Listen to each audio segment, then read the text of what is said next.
Le système d'évaluation par contrat de confiance. D'abord, quelques remarques préliminaires. Je me permets, compte tenu de toutes les expérimentations que j'ai pu faire, me permet d'affirmer qu'il ne suffit pas de savoir que la constante macabre existe pour s'en débarrasser. Parce qu'on pourrait dire, ça va, je sais, donc je ne vais pas du tout. C'est pour ça que je dis, comme pour arrêter de fumer, quelqu'un fume, vous lui dites, c'est mauvais pour la santé, et il vous dit, oui, j'en suis convaincu, mais il faut m'aider à m'arrêter. Mais c'est pareil. Elle est tellement enfouie dans nos cervelles qu'elle est, dès qu'on laisse une petite ouverture, poum, on retrouve sa constante macabre, c'est la tradition dans toute son horreur. Alors c'est comme ça qu'est apparu, je vous dispense de l'historique de ce combat, mais qu'est apparue la nécessité de proposer un système d'évaluation destiné à aider l'enseignant à se débarrasser de la constante macabre. Parce que j'étais un peu naïf au début, en 2003, il y avait beaucoup d'échos dans les médias, je dis ça y est, écrit à Chirac, à tout ça y est, ça va être réglé. J'étais bien naïf, c'est bien plus compliqué que ça. Les enseignants avaient besoin d'un support. C'est comme ça qu'est apparu ce système d'évaluation que j'ai mis en place, qui a été expérimenté 3 ans, au plus haut niveau, des inspecteurs, des partout, dans plusieurs académies de France, par des milliers et des milliers d'élèves et des centaines de profs. Rarement un système n'a été expérimenté comme celui-là. Ce n'est pas une expérimentation dans un coin, sans prof ou sans... Non, vraiment, enfin sans élèves, je veux dire, non, vraiment des... Et la version que je vais vous présenter là, c'est la version définitive, c'est-à-dire qui prend en compte tous les retours d'expérimentation. Alors, le principe est simple, c'est le code de la route. Vous savez comment ça se passe, vous avez un fascicule, des situations de conduite, des panneaux. Et le jour de l'examen, pour l'essentiel de l'épreuve, l'élève sait qu'il aura à restituer des points qui se trouvent dans la solution, se trouvent dans le fascicule, à l'identique. On ne vous montre pas un panneau de sens interdit violet, assuré en jaune, pour voir si l'élève français devine que c'est sens interdit. On vous le montre tel quel. C'est ce principe qui est à la base du système d'évaluation par contrat de confiance. On va rentrer dans les détails. L'élève disposera d'une liste de questions qui ont été traitées et corrigées, qui figurent au programme, rien de hors programme. On colle au programme, donc l'inspection n'a rien à dire, au contraire. Et l'élève sait que pour l'essentiel de l'épreuve, il y aura une petite question. Il aura une des questions de la liste. On ne donne pas le sujet à l'avance, j'insiste. Parce que souvent, on interprète mal. On ne donne pas le sujet à l'avance. Peut-être 15 questions, et il y en a 2 ou 3 le jour de l'examen. Alors, une conjecture surprenante, parce que là, c'est ce qui est passionnant quand on fait de la recherche, on est surpris. Donc, pendant plusieurs années, je donnais cet exemple du code de la route, et d'autres aussi, comme ça. Puis jusqu'au jour où, dans un train, je me suis dit, mais finalement, est-ce qu'on arrive à trouver une seule situation d'évaluation en dehors de l'école, qui soit du même type que l'évaluation des élèves à l'école, c'est-à-dire des situations nouvelles, en temps limité. Enfin, je ne vais pas vous dire comment ça se passe, vous le savez bien. Et j'ai lancé cette conjecture maintenant à des milliers et des milliers, peut-être, je ne sais pas, 10 000 ou 15 000, je ne compte même plus, profs, des centaines d'inspecteurs. Est-ce que vous êtes capable de trouver un seul exemple qui ne soit pas du type EPCC, si vous voulez, où on a envie d'évaluer en temps limité, comme ça se passe avec nos élèves. Personne n'a trouvé un seul exemple. Peut-être que je ne dis pas qu'on n'en trouvera pas un jour, personne. C'est-à-dire que toutes les situations que l'on rencontre dans la vie, en dehors de l'école, sont de ce type-là. C'est-à-dire on ne piège pas. Alors par exemple, ça c'est un exemple qui fait mouche quand je m'adresse à des professeurs, parce qu'on va bien entendu y revenir, discuter longuement. Ils ont peur qu'on rende tous les élèves idiots parce qu'ils vont pas réfléchir, ils vont reproduire à l'identique. Enfin, j'ai des réponses, vous allez voir, c'est surtout ça. Alors, quelque chose qui fait mouche, déjà, c'est quand je donne l'exemple d'un inspecteur qui va dans une classe. Son rôle, c'est d'évaluer le prof. Que je sache, il n'arrive pas en disant au professeur, allez, installez-vous dans la salle à côté, vous avez 2 heures pour me fabriquer une belle leçon originale sur ce sujet, etc. Non, le prof a tout le temps qu'il veut, il sait que l'inspecteur va venir, il a les documents et tout, et il prépare sa leçon. Quand on fait passer un examen d'embauche, entre guillemets, moi je fais partie de commission pour être prof à la fac, pour être maître de conférence, etc. Le candidat qui arrive, on ne commence pas à l'isoler, lui mettre, allez, vous avez, non, il arrive avec son PowerPoint, maintenant c'est la mode, il faut le PowerPoint, sinon on est cuit. PowerPoint, des dessins, des trucs qui passent, il a préparé, et on lui pose quelques questions à la fin, mais enfin on ne le met pas dans une situation tout de suite innovante et piégeante, enfin, des trucs. J'ai appris, c'était l'époque où je faisais une enquête dans le grand public, auprès des élèves et auprès des profs aussi. Alors j'ai questionné les gens dans la rue, dans le métro, dans l'avion. En fait, dans l'avion, un conseil, si vous devez faire une enquête, utilisez l'avion, c'est bien. Les gens se livrent dans l'avion. Je ne sais pas pourquoi, si c'est la peur de tomber ensemble ou quoi, mais ils parlent. Là. Et je rentrais, c'était l'époque où je faisais cette enquête, j'entre dans un avion, il y a quelqu'un qui arrive, avec plein de barrettes. Vous n'êtes pas monsieur Antibi? Je dis oui. Je vous ai vu comme professeur à Supaéro. Bon, ça me fait prendre un coup de vieux parce que lui, déjà, il avait un certain âge. C'était le patron un peu des pilotes d'Air France. Il avait gravi, pilote d'essai, une grosse tête, comme on dit. Hein. Alors, il est passé à la moulinette, le questionnaire. Mais ce n'est pas lui qui conduisait l'avion, je vous rassure. C'était un autre. Il était assis à côté de moi. Je dis, voilà, qu'est-ce que vous pensez d'un système? Et je lui décris succinctement ce que je viens de vous dire. On donne à l'avance une liste, etc. Il me dit, mais vous savez, c'est exactement comme ça qu'on fait passer l'examen sur le plan international pour les pilotes de ligne. Si vous ne le savez pas, je vous l'apprends. Là aussi, un hasard aussi. Là, hein. Si on s'imagine qu'on va tout trouver dans la vie en lisant tous les livres qui existent et tout ce qu'il y a sur Google, il faut être vraiment vaillant. Hein. Il y a des choses qu'il faut... c'est produit. Alors bien sûr, quand il m'a dit ça, ça a mis de l'eau dans mon moulin. Pourquoi? Parce que c'est quand même plus important un avion qui tombe qu'une erreur de calcul dans un problème de maths, quand même. Alors plus précisément, les élèves pilotes ont une liste de pannes bien répertoriée et ils doivent dire, le jour de l'examen, ce qu'ils feraient dans telle ou telle situation de panne, sans piège. Alors j'étais bien sûr content et je dis, mais enfin quand même en France on fait ça. Alors sa réponse, il me dit, oh là, en France on s'y est mis que l'an dernier. Jusque-là, on s'arrangeait toujours pour poser des situations de panne qui n'arrivaient jamais. Pour voir si l'élève pilote avait... Enfin, et alors, il m'a donné un exemple que j'ai oublié, en détail. Il m'a dit, on s'est rendu compte que c'était contre-productif, c'était même dangereux. Et il m'a donné un exemple d'un avion qui a failli vraiment tomber à cause de ça, parce qu'il essayait de trouver. On s'est rendu compte que si vraiment il y avait une situation... de panne qui sortait des sentiers battus, le mieux qu'on avait à faire, c'était de faire confiance au pilote et à son copilote. C'était pas la peine de voilà. Alors, il y en a plein. Je vous dis des exemples. Dans l'entreprise, quelqu'un qui doit évaluer son N-1, son N-2, il passe pas son temps dès qu'il arrive le matin à le mettre dans un coin pour le faire en temps limité. Il le fait, il le laisse faire tranquillement tout ce qu'il a à faire et puis on évalue. Mais sans cette notion de temps limité, de stress, etc. Pour vous faire gagner du temps, parce qu'on a essayé de trouver quand même des contre-exemples.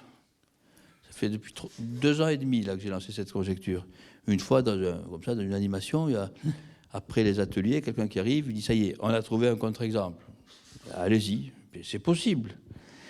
Voilà, il me dit, j'ai ma belle-mère. Bon, déjà, quand on commence j'ai ma belle-mère, ça fait bizarre, c'est un démarrage. J'ai ma belle-mère, on lui a fait passer un examen de mémoire, il y a 1 mois. Il me dit, je vous assure, quand elle a passé son examen, on ne lui avait pas dit à l'avance ce dont elle devait se souvenir. Voilà, ben évidemment, ça c'est médical. Ça n'a rien à voir avec un examen. C'est le mot examen qui l'avait induit en erreur. Quand quelqu'un passe un examen pour la vue, vous n'allez pas lui dire quelles sont les lettres qu'il doit lire. Enfin. Donc c'est pour vous faire gagner du temps. Ça, c'est pas un contre-exemple. Un autre comme m'avait dit la chose suivante, pour les examens d'embauche, il me disait non, mais des fois, je ne suis pas d'accord avec vous, des fois, justement, le candidat qui arrive, on le déstabilise, on lui pose des questions on ne le laisse pas se présenter, dès qu'il arrive, on lui pose des questions, etc. Mais là, c'est un peu médical aussi. C'est-à-dire que vous voulez tester clairement l'aptitude de la personne à réagir dans des conditions comme ça. Mais je veux dire, il n'y a pas un programme, comme les examens scolaires. Donc à ce jour, il n'y a pas de contre-exemple. Alors, réalisation en pratique, alors, ça se met en place à tous les niveaux. Il y a plus de 30 000 profs qui le mettent en place actuellement en France. Dans la circulaire de rentrée de la DGESCO, il y a 2 ans, ils recommandaient ce système, sans le nommer, mais c'est ça, si vous le lisez, vous allez voir, il faut prévenir les élèves, etc. Rapport de Jacques Grosperrin à l'Assemblée nationale, rapport sur le socle commun, il recommande, d'ailleurs il vient à tous nos colloques, Jacques Grosperrin, qui était le responsable des députés UMP à l'Assemblée nationale, il recommande aussi ce système, clairement, d'évaluation par contrat de confiance. Alors, de manière plus précise, pour le secondaire, donc ça vous concerne, environ 4-5 jours, une semaine, ça dépend, un peu de souplesse, avant l'examen, le professeur donne une liste de questions. Si possible, chaque détail compte. Le mode d'emploi est très bref, mais très délicat. Chaque détail compte, je dis bien. Si possible, une petite feuille photocopiée, c'est plus propre. Et puis en plus, surtout pour les petites classes, ils risquent de mal recopier le programme, sinon ça fait plus officiel. Tel exercice, tel commentaire de texte, tel truc, etc. Il a un programme. Et il dit, voilà, le jour du contrôle, pour 16 points sur 20, tu auras une des questions de cette liste. Et les 4 points restants, c'est une question qui est au programme, faisable, c'est-à-dire qui ressemble à ce que l'élève a fait, mais pas à l'identique.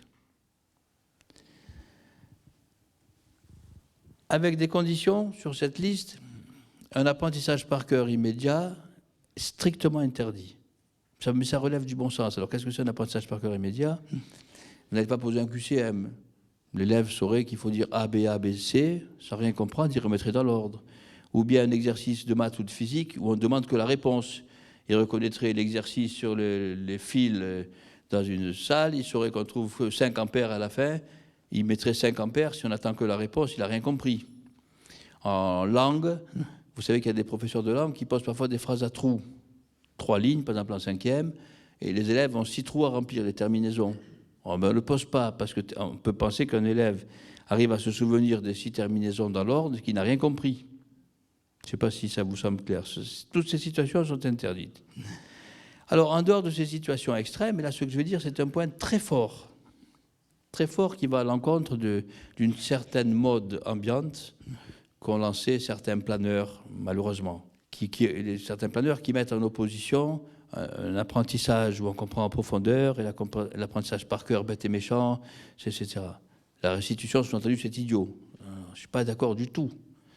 J'affirme qu'il est impossible de restituer si on n'a pas compris, en dehors de ces cas extrêmes que j'ai cités.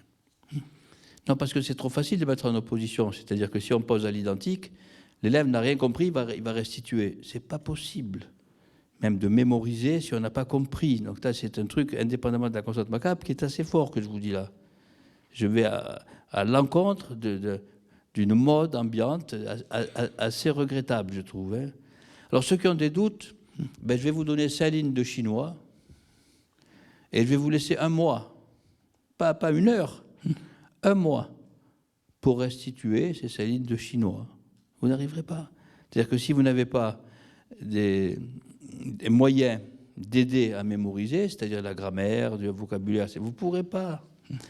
Alors vous vous dites, c'est extrême. Pas du tout. Pour un élève devant un problème de maths ou un commentaire de texte, c'est du chinois. C'est pas extrême, c'est-à-dire quand on ne comprend pas. Et pas que pour les élèves. Moi, ça m'est arrivé, ça m'a fait du bien. Ça, je me livre là aussi. Mon jeune fils, là, il y a 1 an, il était dans son école d'ingénieur où il avait un contrôle de maths. Alors là aussi, vous voyez que les parents qui donnent des cours particuliers à leurs enfants, voilà. J'en ai parlé, voilà. Et j'ai essayé de l'aider. Et c'était un domaine des maths, pourtant j'en ai fait des maths, pas à tous les niveaux, que j'avais jamais étudié. Je ne comprenais rien. Alors non seulement j'arrive, pour me donner bonne conscience, j'ai plutôt envie de dire que le polycope n'était pas très clair, mais c'est même pas sûr, en tout cas je ne comprenais pas.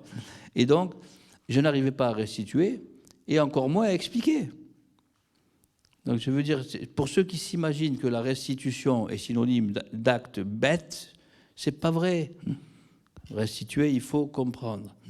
Alors, strictement conforme au programme officiel, ça c'est très important, pas de hors-programme, c'est-à-dire ça demande un petit effort, 2 minutes au prof qui va poser son contrôle, il faut qu'il regarde les programmes, ils sont bien faits là en France, ils ont des défauts mais pas là. Il y a une colonne capacité exigible et qu'il faut qu'il s'arrange que vraiment tous les points du programme soient repris dans la liste. Plus précisément, chaque point du programme doit figurer dans au moins une liste. Ça peut être dans 2 ou 3. Si le prof se rend compte que les élèves n'ont pas compris, il le replace à la liste suivante. Une petite parenthèse quand même sur cette notion de mode, c'est lié à ce que je vous dis là. La notion de par cœur, je l'ai étudié quand j'ai dit les mots mal définis dans le livre bleu. Les mots mal définis, par cœur, je demandais aux profs de dire quelle était la définition pour eux d'apprendre par cœur, parce que ça part dans tous les sens. Il n'y en a pas 2 qui donnent la même définition. Ça part dans tous les sens. Qu'est-ce que ça veut dire apprendre par cœur? Mais il y a quand même un mais, c'est que, ça c'est mon métier, si j'ose dire, de dépouiller les enquêtes. Il y a eu des étudiants en thèse, etc. Mon métier, c'est de dépouiller tout ça. En France, on se rend compte, quand on pose cette question, dans 66% des cas, l'apprentissage par cœur est associé à une idée négative. C'est sans comprendre. Même des fois, c'est plus vif que ça. C'est apprendre bêtement. Il ne faut pas apprendre par cœur, etc. Le hasard, là encore, fait bien les choses. J'avais été invité à cette époque-là, où je faisais cette enquête, en Belgique. Un séminaire, comme ça, avec beaucoup de profs. Il y avait, je crois, 85 profs. J'ai posé le même questionnaire. Vous savez, en France, c'était 66% des cas, c'est associé à une idée négative. En Belgique, vous savez à combien on passe? 7%. C'est pour vous dire à quel point, quand je dis il y a la mode dans l'habillement, il y a la mode de la Finlande, etc., ce sont des effets de mode, rien d'autre. C'est-à-dire que moi, à mon époque, je remercie les maîtres qui m'ont obligé à apprendre par cœur les tables de multiplication, qui m'ont obligé à apprendre par cœur certaines choses. Parce que maintenant, la mode, toujours selon ces planeurs, je le mets avec des guillemets, c'est de donner du sens à tout. Il faut donner du sens à tout, introduire tout. C'est-à-dire que, par exemple, en maths, on fait une leçon sur les angles, il ne faut pas les présenter comme ça, il faut marcher. Et puis, d'un coup, tac, on s'arrête, on dit, tiens, regardez, c'est naturel. Un angle, c'est ce qui est entre mes 2 jambes. Enfin, on veut, non, mais je caricature à peine un peu. Vous savez que j'ai fait des conférences entières uniquement sur ce thème-là, hein, sur donner du sens à tout. C'est une aberration. C'est ce que j'appelle dans mes travaux des situations RAC. RAC, ça veut dire rien à comprendre. Et mes étudiants me connaissent. Quand je fais mes cours, je leur dis RAC, ils savent que ça va, qu'il n'y a rien à comprendre. Alors pourquoi c'est important de leur dire ça? Parce que quand il n'y a rien à comprendre et qu'on essaie de comprendre, on ne comprend rien. Et non, mais vous rigolez, mais on s'inquiète. Moi, je sais que j'étais victime de ça.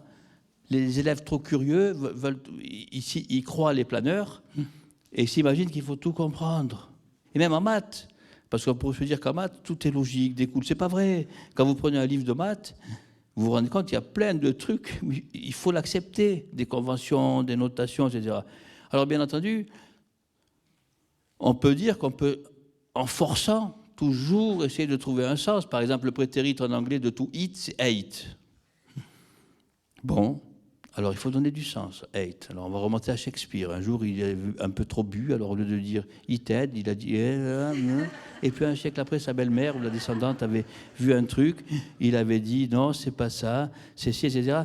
Alors ça peut faire l'objet d'une thèse à bac plus 35, une thèse que personne ne lira, sauf celui qui l'a écrite et encore. Mais pour des élèves qui sont au collège ou au lycée, il faut leur dire rac, le prétérit de to eat, c'est ate.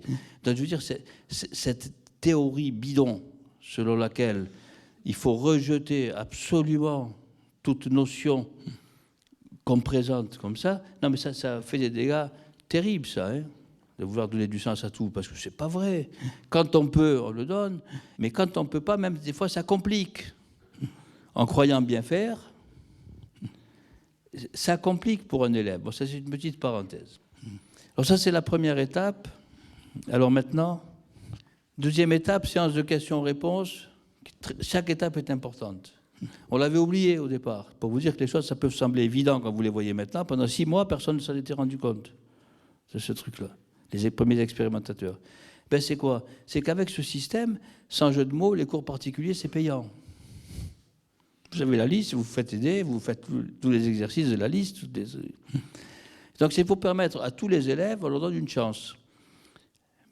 Les élèves travailleurs, 1 ou 2 jours avant le contrôle, ils ont eu leur liste, ils peuvent poser des questions aux professeurs, s'il y a certains points qu'ils n'ont pas compris. Avec une précision importante, on sait très bien qu'il ne suffit pas de donner une explication à un élève pour que ça marche. Mais au moins, on lui donne sa chance. Et si, malgré l'explication, il ne comprend pas encore, ça veut dire qu'il a besoin de soutien. Mais il y aurait beaucoup moins d'élèves en situation de soutien avec ce système. C'est évident. Vous ne divisez pas par 5 ou par 10 le nombre d'élèves. Ce serait vraiment isolé.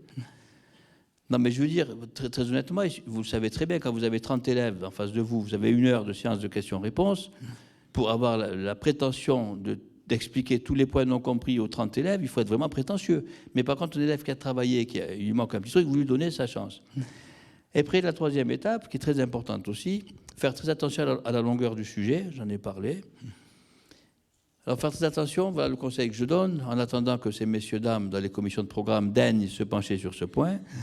Je pense qu'il est normal que pour un sujet d'1 heure, les meilleurs élèves terminent 20 minutes avant la fin. Alors méfiez-vous, c'est pas rien ce que je vous dis là. Ça va à l'encontre de ce que j'ai pratiqué moi dans toute ma carrière. Moi, j'étais persuadé qu'un sujet, parce que je me préoccupais pourtant de ces questions, mais je me disais qu'un sujet était normal si le meilleur élève de la classe avait le temps de tout faire. Musclor a tout fait, je disais, bon, c'est un sujet faisable, oui, au sens de Molière, oui, parce qu'il y en a au moins un qui l'a fait. Mais c'est pas ça que je dis. C'est pas de la course à pied, il faut laisser le temps aux élèves de s'exprimer. Est-ce qu'il faut oublier les bons élèves? Ça, c'est très important. Dichotomie, donc s'il fait ça, c'est un laxiste, il oublie les bons. Pas du tout. Surtout pas oublier les bons élèves. Il faut les valoriser. D'abord, pour les valoriser, les bons élèves, vous avez toute la phase d'apprentissage, les 14-15e du temps scolaire, ou 11-12e. C'est-à-dire, ça ne concerne que l'évaluation, 1 heure par mois. Un contrôle au collège, ou 2 heures, enfin, vous faites votre calcul. Pendant la phase d'apprentissage, moi, je pense qu'il faut valoriser les bons élèves, leur faire des exposés. Ce serait de la démagogie pure que de faire croire que tous les élèves sont pareils. Et en plus, ça, par contre, c'est pas formateur. Faire croire, parce que la vie, c'est pas ça. Il faut au contraire faire accepter qu'il y a des différences. Dans un domaine, un tel peut être meilleur qu'un autre, dans un autre, c'est le contraire, etc. Et le jour du contrôle, pour les bons élèves, on peut prévoir une question non notée hors barème et très difficile, en demandant aux bons élèves de faire part de leur idée de recherche, même s'ils n'arrivent pas au bout. Mais il ne faut pas oublier les bons élèves. Question sur 4 points, il y a de quoi faire des sketchs cocasses. À l'époque où je dépouillais les premières expérimentations, un collègue, pourtant très militant, et pas qu'un, plusieurs, il dit, tu sais, j'ai fait ça, je ne trouve pas de différence dans la moyenne, etc. J'ai dit, ah bon, montre-moi ce que tu as fait. Il avait posé une question sur 4 points que lui-même n'arrivait pas à faire tellement elle était difficile, l'horreur. Je dis, mais en fait, tu es fou, tu as perdu la tête. Je dis, c'est même pas la peine que je te demande quels sont les élèves qui l'ont traité. Elle était très difficile. Il me dit, ah ouais, mais tu comprends, ils avaient la liste. Voilà, sous prétexte qu'ils avaient la liste, il avait noté sur 16 points, sans se rendre compte. Voilà. Donc la question sur 4 points doit être faisable, c'est-à-dire ressembler à ce que les élèves ont vu, mais pas à l'identique. Exigence dans la rédaction, pareil. Témoignage assez savoureux, c'était en lettres. Une prof qui était d'une exigence, mais alors pathologique. Elle aurait fait un corrigé d'un commentaire de texte, elle enlevait pratiquement 1 point par virgule manquante, c'est-à-dire que les notes avaient baissé. Ça, c'est des trucs qui viennent, hein, si on ne fait pas attention, vous allez avoir l'effet inverse, c'est-à-dire vous allez avoir presque des notes qui vont baisser. Il faut corriger normalement, comme s'il n'y avait pas de liste. Alors maintenant, si vous faites tout ça, j'affirme que la constante macabre est supprimée, expérimentation à l'appui.